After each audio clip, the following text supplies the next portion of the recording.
이렇게 하시면 될 것 같습니다. 그리고 시험은 저희 벌써 정신없이 하다 보니까 다다음 주에 이제 벌써 시험이죠. 시험에 대해서 조금 를 해보자면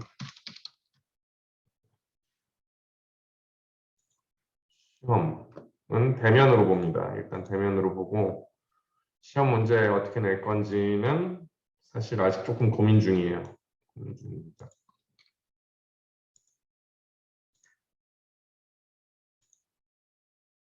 시험에 대해서는 조금 고민이 있어요. 기본적으로는 지난번처럼 최대한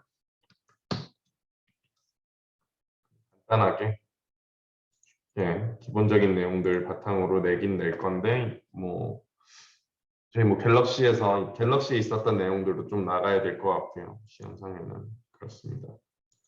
질문 있으시면 편하게 질문해 주시면 될 것 같고요.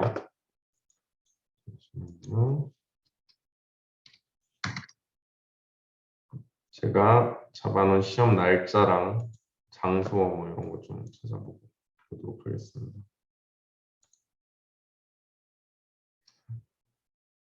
보자.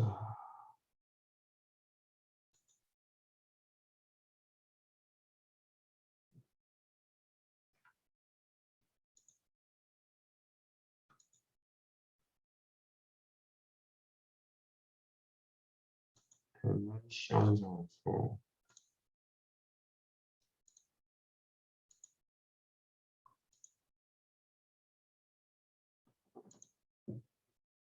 지금 일단 잡혀져 있는 걸로는 6월 17일 목요일에 2시부터 4시 사이에 장소는 101호랑 102호 잡혀져 있습니다. 결정을 해서 자세한 사항들은 다음 주에 공지를 다 해드릴 수 있도록 하겠습니다. 자, 그러면 수업 시작을 해볼게요. 저희 지난 시간에 약간 먼저 실습을 하고 내용 들어가는 식으로 했는데 지난 시간에 여러분들 트랜스크립트홈 분석을 하는 거를 배워보셨습니다. 그래가지고 해보신 분도 있으시고 하실 텐데 저희 지난번에 지놈 베리언트 콜 할 때처럼 IGV 이용을 하셔서 그 온라인이 어떻게 돼 있는지 그런 것들을 보실 수가 있어요. 그래서 이거는 하나를 펴본 건데 지금 이런 식으로 트랜스크립트들이 있고, 그죠? 트랜스크립트들 각각의 진들 어디가 엑손이고 여기 굵은 부분이 엑손입니다. 얇은 부분은 인트론이고 아무런 선이 없는 부분은 트랜스크립션 아니라는 부분이죠. 그런데 이렇게 온라인이 잘 되는 거를 확인을 하실 수가 있습니다. 그리고 여기서 보셔야 될 거는 각각의 샘플마다 그 온라인이 된 리드의 개수들의 다 차이가 날 테고요. 그리고 진들의 길이가 다 다릅니다. 그죠? 근데 결국에 저희가 RNA 시퀀싱을 하면서 알고 싶은 거는 RNA가 몇 개 상대적으로 분자적으로 저희 분자생물학이라고 하죠. 그래서 또 분자적으로 생물을 이해를 하려고 하는 게 이제 분자생물학 이런 식인데 분자적으로 상대적인 양이 몇 개나 차이가 나냐 이런 것들 알고 싶어 하는 겁니다. RNA 시퀀싱을 하면. 그러면은 길이가 길면 기본적으로 리드가 시퀀싱이 될 그 RNA에서 나온 조각이 시퀀싱이 될 가능성이 높기 때문에 길이에 대한 것도 정량화를 해야 되는 거고 이런 부분들이 있습니다. 정성화? 그런 거 노멀라이제이션이라 그래요. 오늘 그런 부분에 대해서 좀 배워보겠습니다.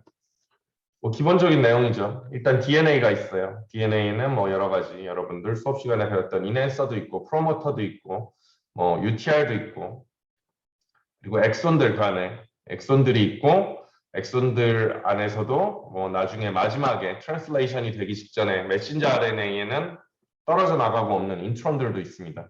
그래서 이 DNA를 읽으면 일단 한번 RNA가 되는 거고요. 트랜스크립션에서. 그리고 이런 인트론들 제거를 하고 끝에 폴리 A, 테일이라는 거를 붙여주게 됩니다. RNA가 생기면 스플라이싱, 포스트 트랜스크립션, 모디피케이션 이런 과정들을 거쳐서 실제로 프로틴이 되기 직전에 메신저 RNA라는 게 되게 돼 있어요. 그죠? 그거를 메이처 mRNA 이렇게 얘기를 하는데 그래서 뭐 우리가 RNA만 뭐 골라낸다 그러면은 그 RNA들 안에는 폴리 A 테일이 있는 mRNA들도 있고 폴리 A 테일이 없는 뭐 아직 포스트 트랜스크립션 모디피케이션이 생기지 않은 RNA도 있고 뭐 라이보조멀 RNA도 있고 뭐 여러 가지들이 섞여 있어요. 근데 우리가 RNA 시퀀싱을 한다는 건 뭐냐? 일단 뭐 여기 그림에서는 사실 지금 RNA가 뭐 RNA를 프래그멘테이션 하고 그 다음에 뭐 cDNA 리버스 트랜스크립션을 리버스 트랜스크립션을 프래그멘테이션 하고 하는 것처럼 나타나져 있는데 요즘에는 프래그멘테이션 하지 않고 RNA 상태에서 전체를 잘리지 않은 RNA 전체를 cDNA로 만든 다음에 그 상태에서 보통 하는 지노믹 DNA 시퀀싱처럼 그냥 뭐 라이브러리 프레퍼레이션을 합니다.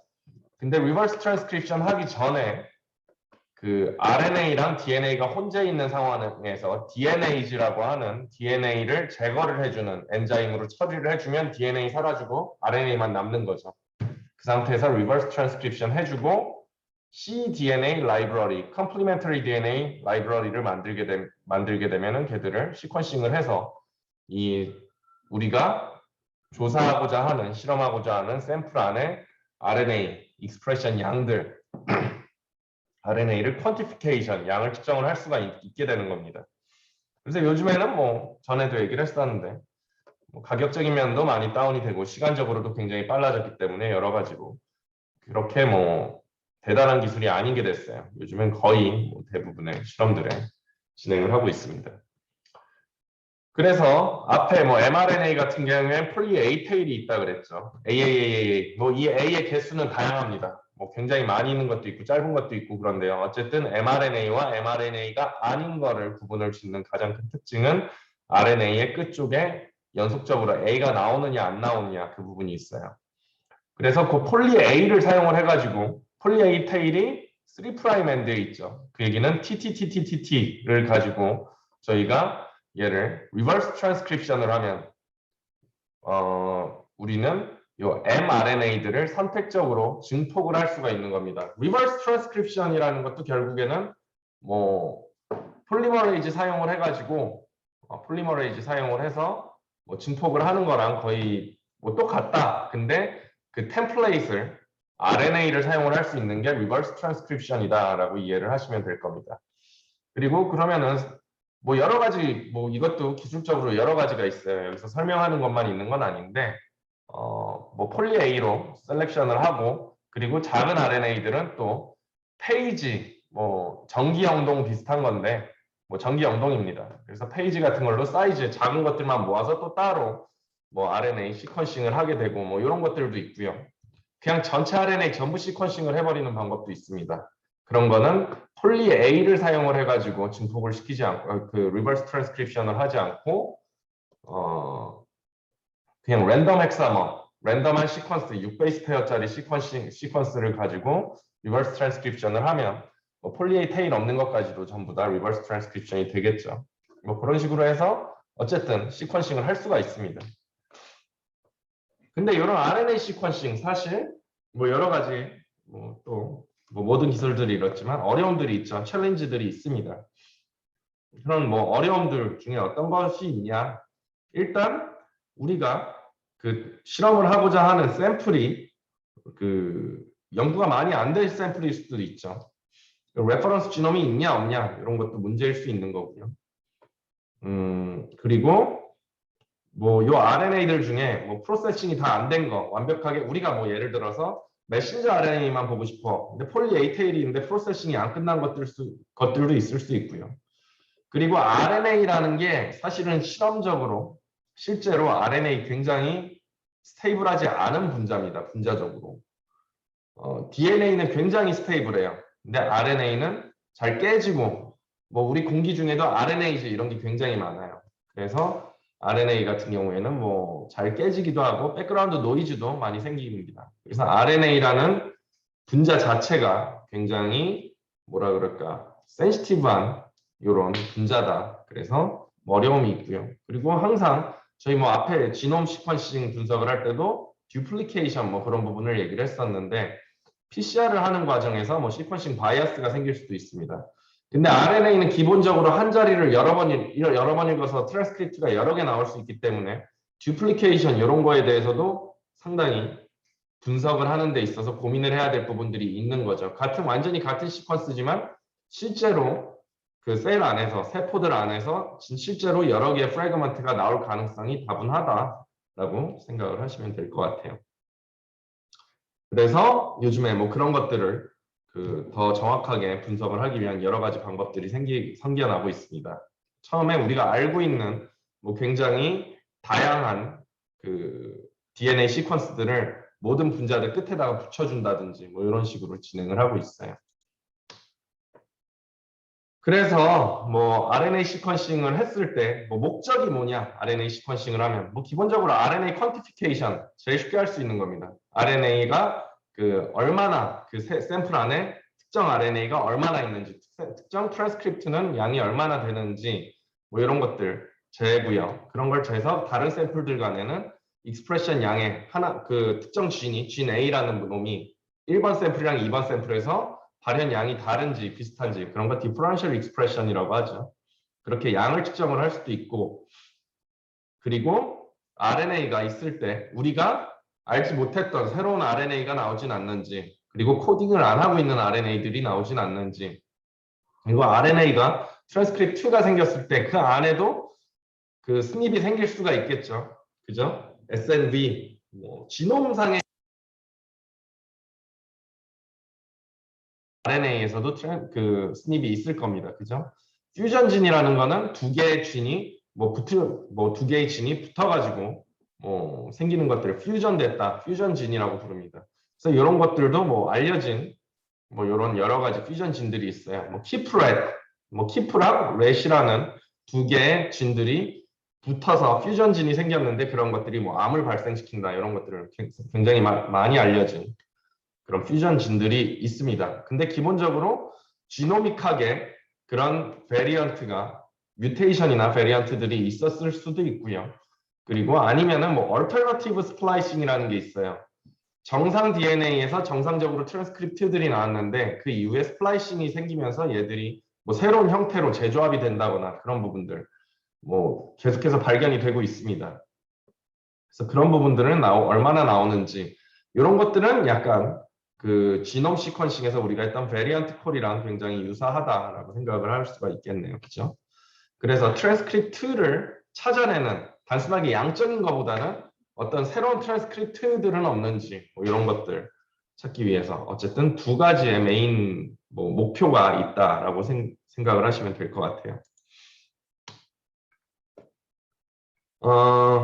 잠시만요. 생각을 해보니까 여기다가 출석 코드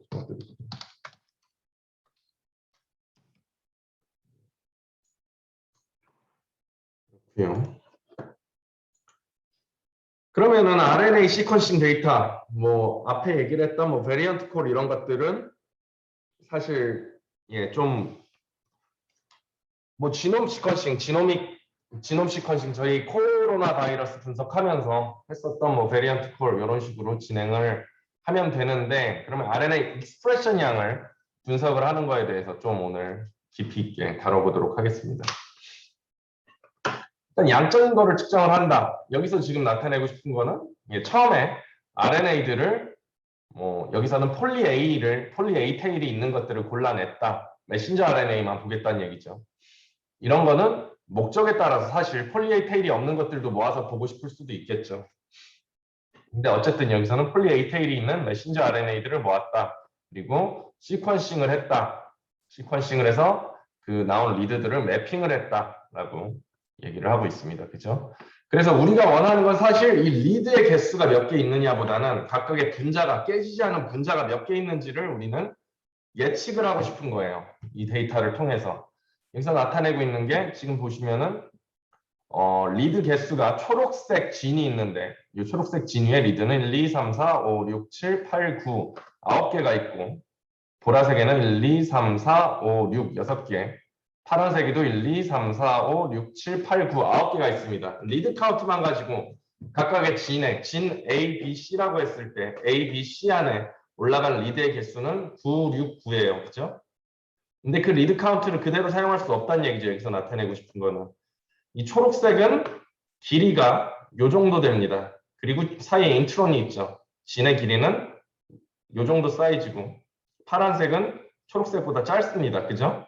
그 얘기는 같은 양의 리드가 그 진들에 올라갔다고 하더라도 분자 수를 우리가 예측을 한다 그러면은 이 파란색 진이 진 C가 한 3x 정도, 이 초록색은 2x 정도 진이 익스프레션이 됐을 것이다. 그리고 이 보라색 같은 경우에는 굉장히 길고 그리고 뭐 낮게 깔려 있기 때문에 얘는 1x 정도. 그래서 분자량을 우리가 예측을 한다 그러면은 진 A, B, C는 B죠. 2대 1대 3의 비율로 분자들이 RNA 분자들이 그 세포 안에 그 샘플 안에 존재를 하고 있을 것이다 라고 우리는 분석을 하게 되는 겁니다. 결론을 내리게 되는 거죠.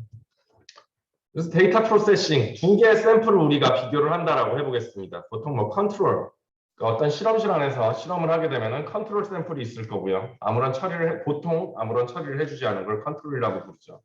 그리고 어떤 처리를 해준 걸 트리트먼트라고 부를 겁니다. 그리고 RNA 시퀀싱을 할 때는 얘도 마찬가지로 뭐 모든 시퀀싱들이 그렇지만 싱글 엔드로 할 수 있고 페어드 엔드 시퀀싱을 할 수가 있어요. 프래그먼트 하나를 양쪽 끝에서 읽느냐, 그냥 한쪽 끝만 읽느냐, 싱글 엔드, 페어드 엔드가 되는 거죠. 그래서 잠시만요.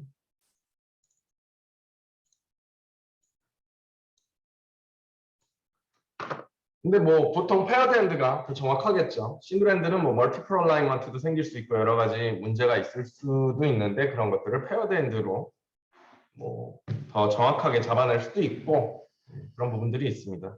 그래서 일단 뭐 퀄리티 컨트롤 해주고 레퍼런스 지놈에 매핑을 하고 그리고 어떤 진이 그 자리에 있는지 어노테이션을 해주고요. 그때 어노테이션을 할 때는 뭐 GTF라는 파일 사용을 합니다. 지난주에 여러분들 그 갤럭시 그 과제 하시면서 뭐 보셨을 거예요. 그렇게 되면은 각각의 진에 올라간 리드 카운팅을 해주고 그 카운트한 것들을 노멀라이제이션을 해서 그 이 둘 간의 익스프레션이 어떤 진들에서 차이가 나는지 differentially expressed 진을 찾는다. differential expression analysis를 해주게 됩니다. 근데 뭐 제가 그 지난번에도 계속해서 뭐 수업 때 뭐 수업을 하면서도 이건 굉장히 고민이 되는 부분인데 스탠다다이즈된 워크플로우라는 건 존재하지 않습니다. 뭐 모든 실험들이 그래요.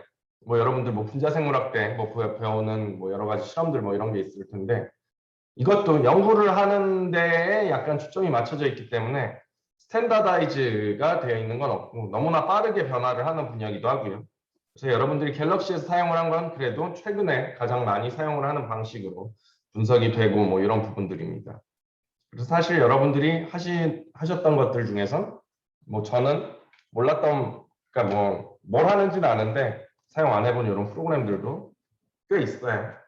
뭐 어쨌든지 간에 뭐 모든 데이터들에는 뭐 가장 뭐 잘 맞는 가장 뭐 최선의 선택을 하는 거죠. 본인이 할 수 있는 분석을 할 때. 그래서 퀄리티 컨트롤을 하면서 이 부분은 뭐 어떻게 처리를 해야 될 것 같아요. 항상 고민을 해야 되는 것 같습니다.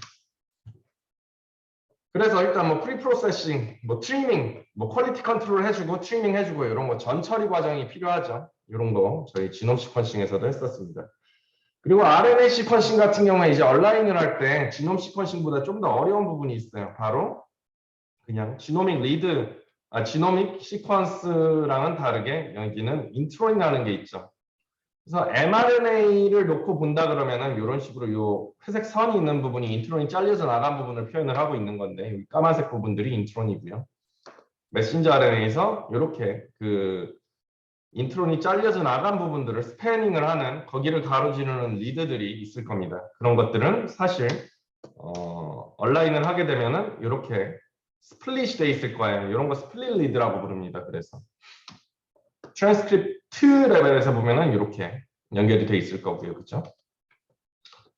그래서 이런 식으로 우리가 결국엔 얼라인을 하고 각각의 진마다 몇 개의 리드가 올라가 있는지 그거를 통해서 몇 개의 RNA 분자들이 그 샘플 안에 있었는지 확인을 하고 싶어 하는 게 이 RNA 시퀀싱에서 RNA 퀀티피케이션이라고 했는데요.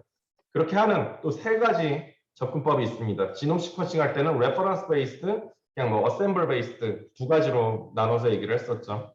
레퍼런스에다가 얼라인을 시키는 방법, 그냥 조립을 하는 방법. 거기에 트랜스크립톤 같은 경우에는 매핑을 하는 방법, 마찬가지로 매핑을 하는 방법과 어셈블하는 방법으로 나눌 수가 있는데 그 안에서도 트랜스크립톰에 매핑을 하는 게 있고 지놈에 매핑을 하는 게 있습니다. DNA에다가 매핑을 하는 방법이 있고 그 트랜스크립트들, 우리가 이미 알고 있는 어떤 형태로 RNA들이 나오더라, 알고 있는 그 형태의 레퍼런스를 만들어 버리는 거죠. 트랜스크립트들의 레퍼런스를 만드는 거예요. 그렇게 해서 매핑을 하는 방법이 있습니다. 그리고 뭐 어셈블에서 하는 방법도 있을 테고, 물론 지놈 시퀀싱도 마찬가지지만 어셈블을 하고자 한다면은 리드들이 많으면 많을수록 좋고요. 그리고 리드의 길이가 길어지면 길어질수록 좋습니다. 근데 사실 우리가 지금 보통 사용을 하고 있는 일루미나 시퀀싱 같은 경우에는 한 150 베이스 페어, 길어야 200 베이스 페어 정도를 이용을 한다 그랬죠. 그래서 뭐 언뜻 들어도 그렇게 뭐 긴 그런 충분한 길이는 아닌 것 같아요, 그죠? 요즘에 뭐 픽바이오 이런 거에서 그냥 전체 RNA들 안 깨고 전부 다 시퀀싱하고 이런 방법들이 있긴 있는데, 그래도 어쨌든 뭐 어셈블을 해서 바로 분석을 하는 거, 기술적으로 완벽하다라 그러면 이 방법이 가장 좋겠지만 사실 뭐 아직은 약간 한계가 있다라고 생각을 하시면 될 것 같습니다. 그리고 제일 쉬운 거는 트랜스크립톰에다가 매핑을 해버리고, 뭐 매핑 잘 안 되고 우리가 생각지도 못했던 새로운 트랜스크립트가 나왔어. 그러면 트랜스크립톰에다가 매핑을 하면은 그런 것들은 디텍션을 못 하겠죠. 근데 지놈에다가 매핑을 하면 새로운 트랜스크립트들이 나온 자리들, 이런 것들까지도 뭐 잡을 수가 있을 겁니다. 저희 첫 번째 처음에 여기서 보시면은 안 보이네요, 그죠? 여기 보면은 사실 여기 높게 나와서 그런데 여기 뭐 어노테이션 이런 거를 어노테이트 했다 그래요. 주석을 다른 거죠, 사람들이. 여기서 뭐 이런 진들이 나오더라. 안 돼 있는 자리들에서도 뭐 리드들이 막 올라가 있습니다. 한 번씩들 확인을 해보시면 좋을 것 같고요. 그거보다 저는 이론을 초점을 맞추도록 하겠습니다. 그래서 트랜스크립톰에다가 매핑을 하게 되면 이런 식으로 엑손과 엑손 사이를 스패닝을 하는 리드들이 이렇게 나올 수가 있는 거예요. 그래서 일단 기본적으로 릴라이어블한, 믿을만한 이런 진 모델들, 레퍼런스가 믿을만해야겠죠. 그리고 앞에 얘기했던 것처럼 새로운 유전자는, 노블 진은 찾을 수가 없다. 이 방법을 통해서는 이미 알려진 거에 대해서만 양적인 측정을 하기 위한 목적이 가장 큰 거죠. 그리고 알려진 진들 위에서 나오는 이런 베리언트들, 그런 거 약간 디텍션 가능하고요. 그리고 지놈에다가 바로 매핑을 하는 방법이 있습니다. 트랜스크립트가 어디에 있는지 그런 것들 감안을 하지 않고 그냥 지놈에다가 블라인드로 쫙 뿌린 다음에 그 다음에 요 자리가 엑손이었어. 그 위에 올라간 리드 개수는 몇 개야. 뭐 그런 식으로 분석이 들어가는 겁니다.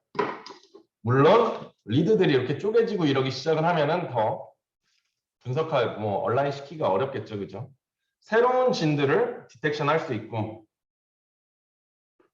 뭐 제대로만 한다면 장점들이 트랜스크립톰에다가 매핑을 하는 것보다는 뭐 더 정확하게 할 수 있는 장점이 있지만 분석적으로 어렵다. 그래서 사람들 그냥 여기다가 한다, 보통 그렇게 얘기를 할 수가 있겠습니다. 계속해서 발전해 나가고 있어요. 계속해서 발전이 되고 있습니다. 그러면은 뭐 트랜스크립톰이 됐든 지놈이 됐든 뭐 어셈블 하는 거 말고 이렇게 매핑을 해서 하는 거 뭐가 필요하냐? 레퍼런스가 필요하죠. 레퍼런스 파스타 파일이 필요한 겁니다. 그리고 어디에 어떤 진들이 있는지 알려주는 게 GTF예요. GTF 파일. 갑자기 생각이 안 나는데 GTF란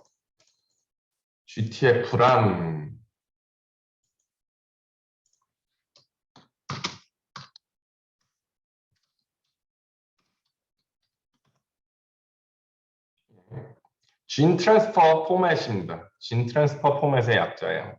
얘도 뭐 저희 뭐 여러 가지 파일 포맷들이 있었죠. 그냥 정해준 이름인 거예요. 여러 가지 진에 대한 정보들을 올려놨습니다.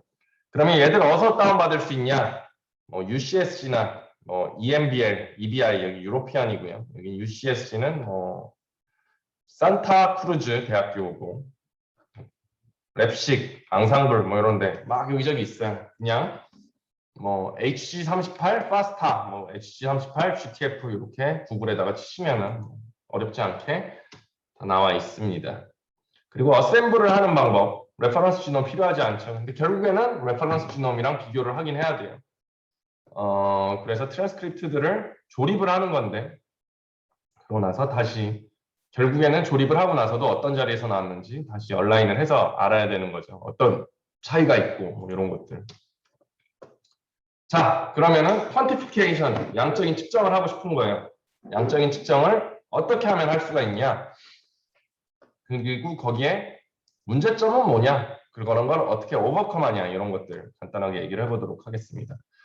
각각의 진들 위에 올라가 있는 리드의 카운팅을 하는 건 그렇게 어렵지가 않아요. 그죠?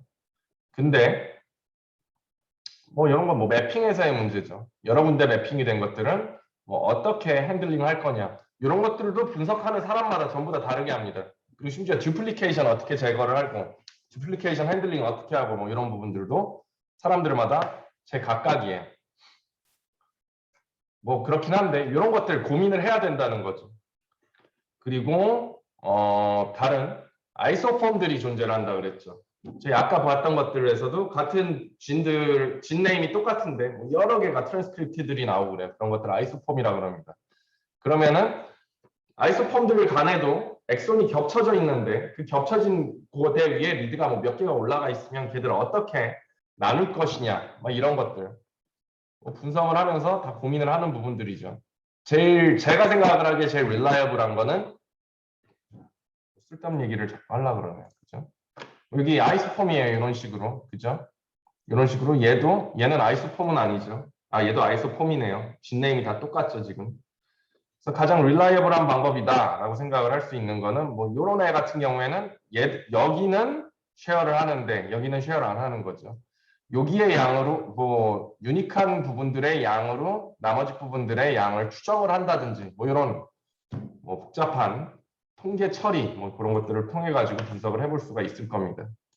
그래서 그런 게 보통 얘기하는 바이오 인포메티션들 이런 사람들이 하는 거예요. 그리고 트랜스크립트 레벨에서 분석을 할 거냐, 엑손 레벨에서 분석을 할 거냐, 지인 레벨에서 분석을 할 거냐. 좀 전에 봤던 그 아이소폼들 여러 개 그냥 합쳐가지고 에라 모르겠다. 그 안에 얼라인된 것들 다 합쳐서 보겠어. 지인 레벨로 분석을 하는 겁니다. 그리고 각각의 트랜스크립트들을 아이소폼들을 다 나눠서 분석을 하게 되면 트랜스크립트 레벨에서 분석하는 거고 난 그것도 싫어. 각각의 엑손을 다 나눠서 하나의 진 안에서도 하나의 트랜스크립트 안에서도 각각의 엑손의 발현량을 볼 테야. 그러면은 그 안에서도 또 엑손까지 나눠가지고 분석 가능하다라는 겁니다. 근데 어쨌든 단순화하기 위해서 우리는 진 레벨에서 분석을 한다라고 가정을 하고 들어갈게요. 결국에는 A, B, C라는 샘플이 존재를 할 때 그 위에 올라간 리드의 개수 카운트를 해서 보는 건데 여기서 문제는 A 샘플과 B 샘플과 C 샘플 전체적으로 시퀀싱한 양의 차이가 있을 수 있죠. 처음서부터. 그러면은 전체적으로 시퀀싱한 양에서 요 진 위에 올라간 리드의 비율을 확인을 한다든지 이런 식으로 분석을 할 수가 있습니다. 비율을 본다고 하더라도 또 그 안에서 또 고민을 할 게 생기죠. 얼라인 안 된 리드들까지도 그 카운팅에 넣을 거냐 아니면 얼라인 된 것들만 카운팅할 거냐 이런 것들을 고민을 하는데 보통 얼라인 된 것들만 가지고 분석을 합니다. 예, 그리고 하나의 진 안에서도 그 하나의 샘플 안에서도 여러 진들이 있다라고 할 때 그 샘플 안에서 어떤 진이 어떤 RNA의 분자량이 더 많을지 이런 거 테스트를 해볼 수도 있겠죠. 그런 거를 할 때 만약에 진의 사이즈가 이렇게 다 똑같다 그러면은 단순하게 리드 각각의 진에 올라간 리드의 개수를 카운트를 하면은 이렇게 초록색은 12개, 12대 5대 8로 얘들이 익스프레션이 됐다라고 알 수가 있을 텐데 실제로 진들 사이즈가 다 다릅니다. 그죠? 진들 사이즈가 다 다르고 그리고 우리가 가장 많이 하고 싶어 하는 거는 두 샘플 간의 비교를 하고 싶어 하죠.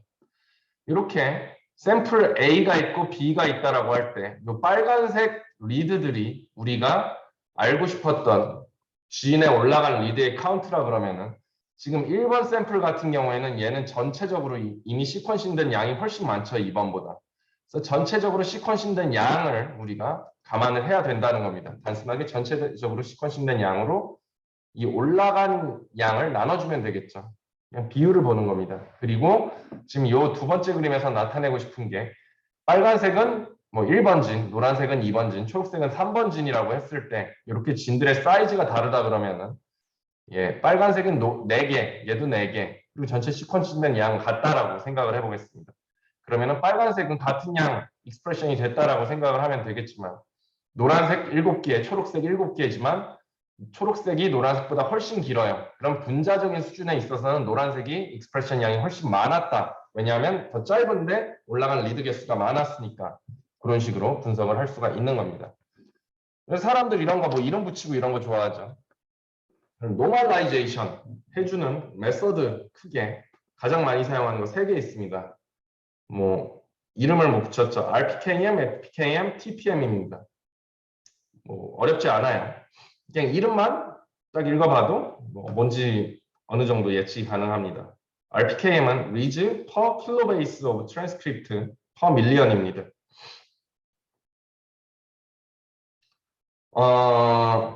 트랜스크립트 1KB 1000 베이스 페어 안에 올라가 있는 리드의 뭐 개수, 비율 뭐 그렇게 이해를 하시면 될 것 같아요.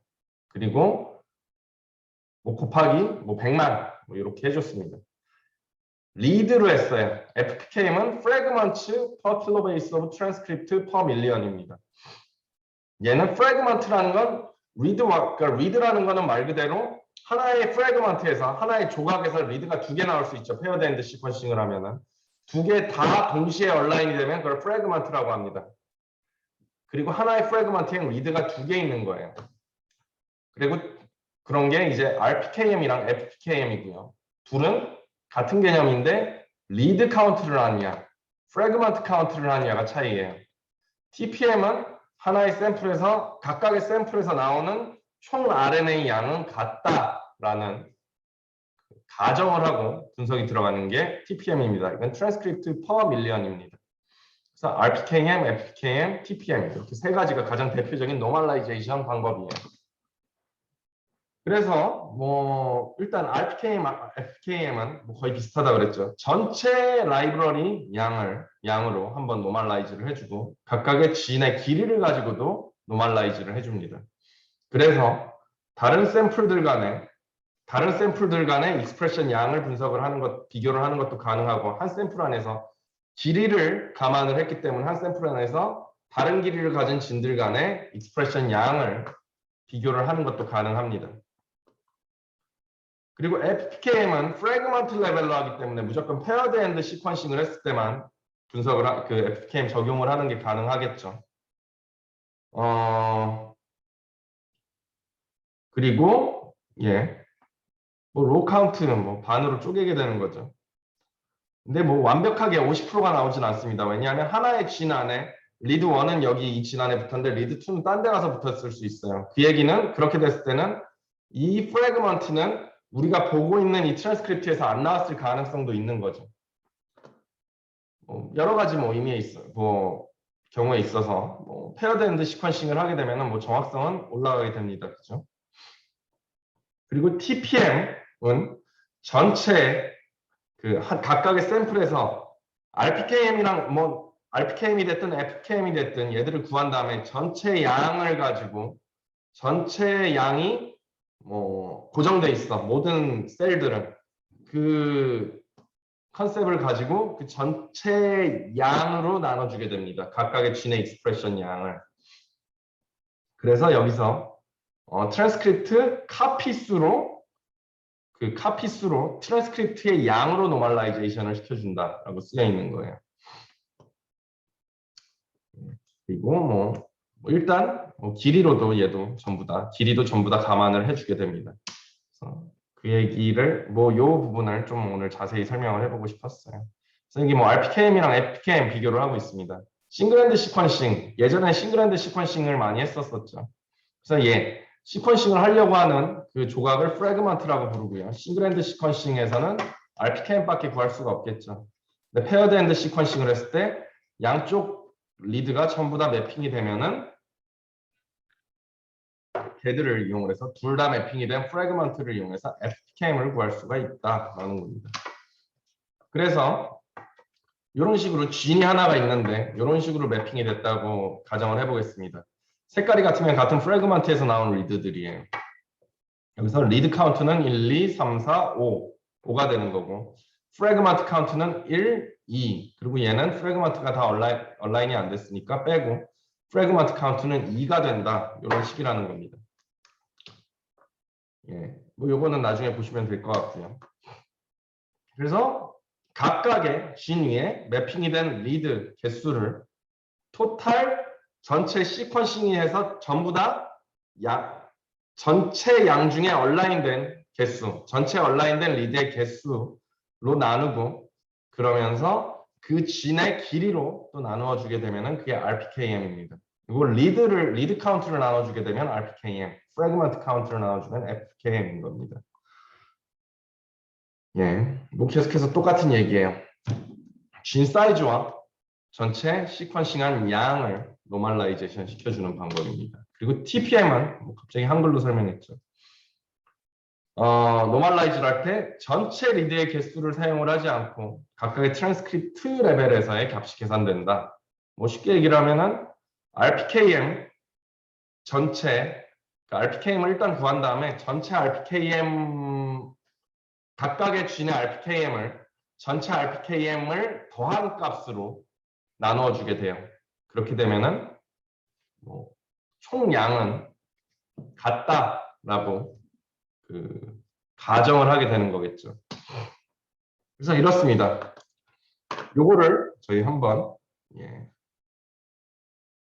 실제로 지금 잠시만요. 전화가 왔는데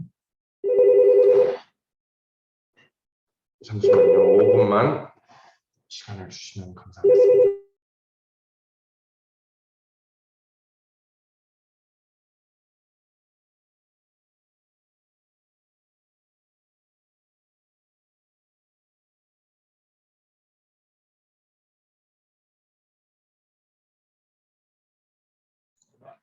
예, 죄송합니다.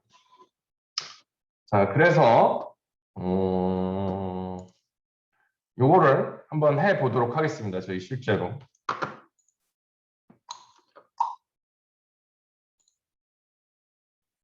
같이 한번 해볼게요.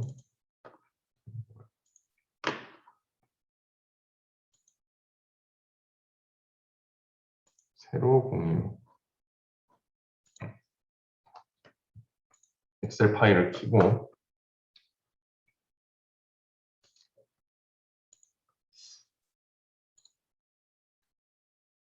엑셀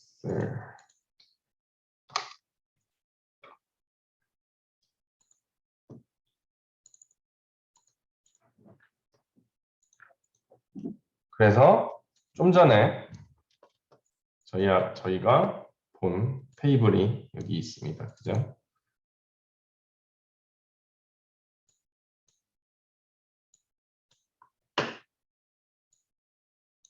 보기 좋게, 보기 좋게, 보기 좋게, 지워.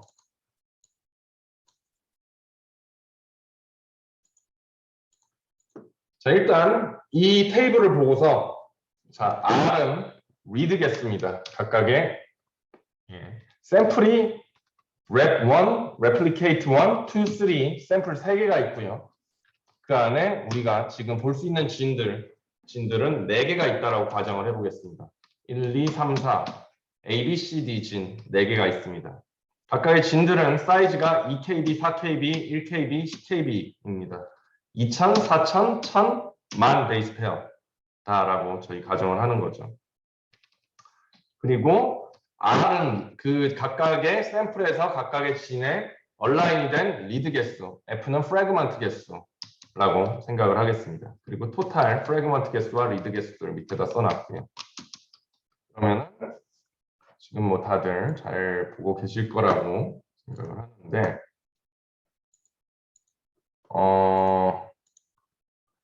RPKM을 먼저 구해보도록 하겠습니다. RPKM은 일단 리드 개수를 적어주면 되겠죠. 그죠? 리드 개수 10, 25. 식 자체는 어렵지 않아요. 그죠? 어렵지 않습니다. 그냥 어렵지 않은 식이에요. 그리고 토탈은 합은 35, 45, 106. 저희 지금 이게 리드 카운트예요. 리드 카운트들. 여기서 RPKM을 구한다. RPKM을 구할 때는 어떻게 하면 되냐. 그리고 여기 진의 사이즈는 2, 4, 1, 10 KB 곱하기 1000을 해주면 되는 거죠. 근데 1000 베이스 페어당이기 때문에 여기다 곱하기 1000을 해주지 않고 RPKM이랑 FPKM을 구해주시면 됩니다. 그래서 RPKM을 구하는 식은 요거 각각의 진에 올라간 카운트 수를 진 사이즈로 나눠주게 됩니다. 일단 진 사이즈로 나눠주게 되고요. 그리고 그거를 또 전체 양으로, 전체 얼라인된 리드의 양으로 한 번 더 나눠주게 됩니다. 그리고 거기다가 곱하기 100만을 해주게 돼요. 그러면은 이게 RPKM입니다. 이게 RPKM이에요. 이런 식으로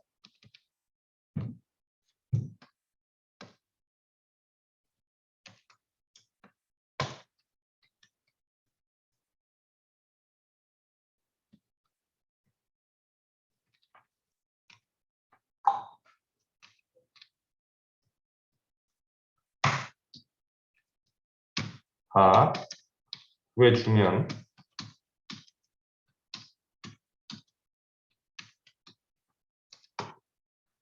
이 친구가 RPKM이다 라고 이해를 하시면 되겠습니다. 어렵지 않죠? 그냥 그 진의 우리가 확인하고자 익스프레션 양을 확인하고자 하는 진 위에 올라가 있는 리드의 개수를 그 진의 길이랑 전체 얼라인된 리드 개수로 나눠준 다음에 100만 곱해주면 됩니다. 진의 길이로 만약에 나눠줬다 그러면은 10의 12승을 곱해주면 되겠죠. 10억이죠. 10억을 곱해주면 되는 거고. 지금 저 같은 경우에는 미리 여기다가 1000을 나눈 숫자로 나누었기 때문에 10의 6승만 곱해준 거예요. 10의 6승, 10의 9승. 예. 항상 단위가 헷갈리죠. 그래서 RPKM은 이런 식으로 리드 카운트로 구하면 되고, FPKM 똑같아요. 똑같은데 대신 여기 옆에 쓰여져 있는 F 프래그먼트 값으로 구해주면 되는 겁니다. 5, 10. 그리고 여기 보시면은 리드 수는 5개, 프리브러 프래그먼트 수는 2개로 했어요. 그죠? 이 같은 경우에는 그 하나의 리드는 한 개만, 그러니까 하나의 프래그먼트는 리드 페어 중에서 한 개만 얼라인이 됐다. 그런 거를 얘기를 하고 싶었어요. 그래서 FPKM 이런 식으로 구해주면 됩니다. 그러면 이렇게 보시면은 일단 RPKM이랑 FPKM 밸류 지금 여기 같은 경우에는 그 숫자가 워낙 작기 때문에 1만 차이가 나도 뭐 상당히 FPKM 값에서 크게 차이가 나게 됩니다. 그죠? 그리고 진 숫자가 많아지면 많아질수록 이 FPKM 밸류는 줄어들게 될 거예요. 여기서 100만을 곱해주는 거, 10의 6승을 곱해주는 이유는 사실 숫자를 우리가 약간 보기 편하게 하려는 의도가 굉장히 큽니다. 사실 굉장히 뭐 알비트러리하다. 약간 뭐 대중으로 잡은 숫자인 면이 없잖아 있습니다. 이 밀리언이. 그런 면이 없잖아 있긴 한데 어쨌든 식은 그렇고요. 요 값 빼기 요거 나누기 나눈 값에다가 또 요거를 나눠주고 곱하기 100만 해주면은 예, 되는 겁니다. 그리고 TPM을 구해보도록 하겠습니다. TPM. TPM은 뭐 단순하게 예, 지금 얘는 FKM이 됐죠. TPM은 단순하게 뭐 구해놓고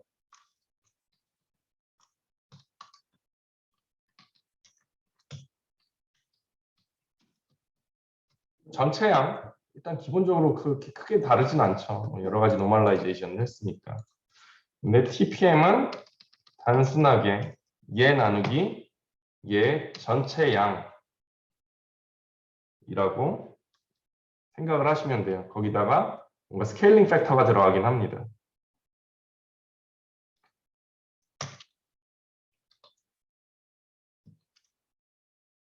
그리고 거기에다가 또 100만을 해주게 됩니다. 이런 식으로 해주게 된 게 바로 이게 TPM이다 라고 생각을 하시면 됩니다. 그리고 약간 디테일하게 들어가면 사실 방금 보여드린 식이랑 완전히 똑같진 않아요. 그러니까 식적으로 본다 그러면 완전히 똑같진 않은데 결론적으로는 같습니다. TPM은 길이로 고정을 한 다음에 전체 양을 맞춰주는 게 TPM입니다. 그렇게 생각을 하시면 돼요. 자, 그래서 FPKM, RPKM, TPM 어떻게 구하는지 잘 숙지를 해주시고요. 잘 숙지를 해주시고 그리고 FPKM, RPKM 말고도 그러니까 이런 것들을 하게 되면은 상대적인 양들을 맞춰주게 되는데 자, 이런 상황이 있을 수가 있죠. 우리가 두 개의 샘플을 보고 있다라고 가정을 하겠습니다. A라는 샘플, B라는 샘플. 이 안에서 노란색 진, 빨간색 진, 초록색 진이 있는데 이 진들 간에 서로 뭐 익스프레션 그 분자적으로 비율은 둘이 똑같은데 전체적인 양 자체가 B가 2배 더 많다거나 이런 일이 충분히 가능성이 있는 얘기죠. 이럴 수가 있습니다. 이럴 때는 뭐 어떤 식으로 하느냐? 이럴 때는 우리가 이미 알고 있는 시퀀스를 가진 이 샘플 안에는 없는 트랜스크립트의 시퀀스를 가진 그 컨트롤을 같은 양을 넣어줘 버리는 거예요. 이걸 스파이크인이라 그럽니다. 스파이크인을 해주면은 그러고 나서 얘의 양을 측정을 한 다음에 시퀀싱을 해서 이 두 개의 양은 같아. 그리고 나머지 트랜스크립트 양을 측정을 할 때 거기에 상대적인 양을 우리가 측정을 하려고 그러면은 뭐 익스프레션 양을 좀 더 정확하게 분석을 하는 것이 가능해지겠죠. 그리고 심지어 우리가 분자적으로 얘가 몇 개 들어있는지 정확히 알면은 나머지 다른 RNA들의 분자적인 양을 실질적으로 앱솔루트하게 절대량을 우리가 어느 정도 추정을 하는 것도 가능할 겁니다. 예, 아무튼 제가 오늘 준비를 한 건 여기까지고요. 뒤에 유튜브에다가 저희 올려드린 동영상 시청을 하시면서 예, 뒤에 실습을 해주시면 될 것 같아요. 그러면은 뭐 질문 있으신 분들 질문해 주시고 오늘은 여기까지만 하고 마치도록 하겠습니다. 이제 나가서 유튜브를 시청을 하시면서 해주시고 뭐 언제나랑 마찬가지로 예, 그거 한 거 히스토리 쉐어를 해주시면 될 것 같습니다. 아 그리고 보다 보니까 어떤 학생분이 그 저번 주 날짜를 써서 그 전번 그 실습 거 저희 베리언트 콜한 거를 보내주신 분이 있으셨어요. 뭐 잘못 보내셨으면은 고쳐가지고 RNA 시퀀싱 분석한 걸로 보내주시면은 좋을 것 같아요. 그렇고 자 그러면은 실시간으로 하는 건 여기까지 하도록 하고 올려드리도록 하겠습니다. 질문 없으시면 나가주셔도 될 것 같아요. 감사합니다.